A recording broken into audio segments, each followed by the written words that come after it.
Hey there, I'm Riley Benner. I'm here on this Puma presser with Coach Steve Harold after a 60-44 win over Northern Michigan. Coach, got to feel good after tonight's performance. Absolutely. I told our kids right now we've got to rely on our defense till we get it all figured out on the offensive end, and that's now 2 games in a row that we've really locked down and played defensively. That's a good basketball team, a 4-1 team that's been scoring well with a lot of size, but I thought our kids really defended.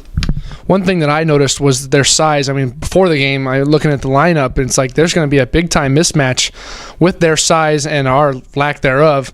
How did you kind of game plan for that and try to nullify that size that they had coming in? Well, I think we've got, a really good post defender in Abby Titzer, and I think Kalia Parks gives us the unique ability to, if we want to put Titzer and Cody both in the ball game together and move Kalia out, it gives us a little bit more of a size matchup in that case. But we just felt like we needed to pressure the ball, and, we're very scouting report driven here, and I thought our kids really executed the scouting report with the exception maybe of the second play of the game. I can't think of another time that we really just broke down and didn't execute defensively what we'd planned for. And I know we've talked in the past about Kalia Parks is going to go out and get her points. She had 18 points here tonight, but you're kind of looking for that second score, and Rolanda Currington has been a big-time force and kind of almost been that second scorer you've been looking for here early on. Well, she has, and I tell you, she did a good job today coming off the bench and giving us, 11 points and 4 boards and a whole lot of energy in a 27-minute performance. But, yeah, we are looking for that. But, one thing that this team right here is getting that my previous teams at St. Joe haven't is everybody that gets on the floor typically puts numbers on the stat sheet in the scoring column, and that's a good problem to have right now, that people can go out and score for you. No doubt, and I know you brought up early before the season kind of started that depth might have been a little bit of an issue, but it has definitely seemed to be something that hadn't been a problem in the past couple of games anyway. Talk about some of those people off the bench like the Hannah Albrechts and the Nicolette DeVincentis.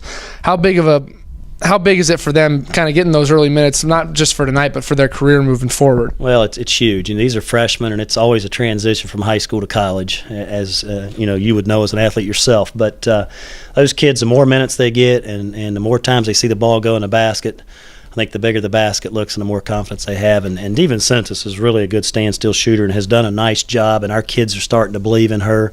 And, I can't leave Lauren Ruth out of the equation. I think Lauren Ruth is a kid, she is a sophomore but didn't play a whole lot last year, and she's come in and, given us some quality scoring. So, those 3 kids there, if they can come in and shoot and do the things we need to do, I like our chances, down the road as long as we continue to play on the defensive end of the floor. Coach, last question. Had to be happy with the Steelers win last night, but also your favorite Thanksgiving food that you had yesterday.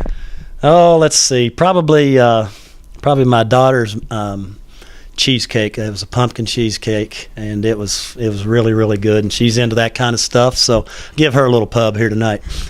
Is your wife going to be upset with that one? No, I don't think so. She knows. But the turkey was good. Everything that we had was good, and we had some players over, and that made it even nicer. Well, hey, that does it for this Puma Presser here with Coach Steve Harold. Thanks for joining us here, Coach. Thank you.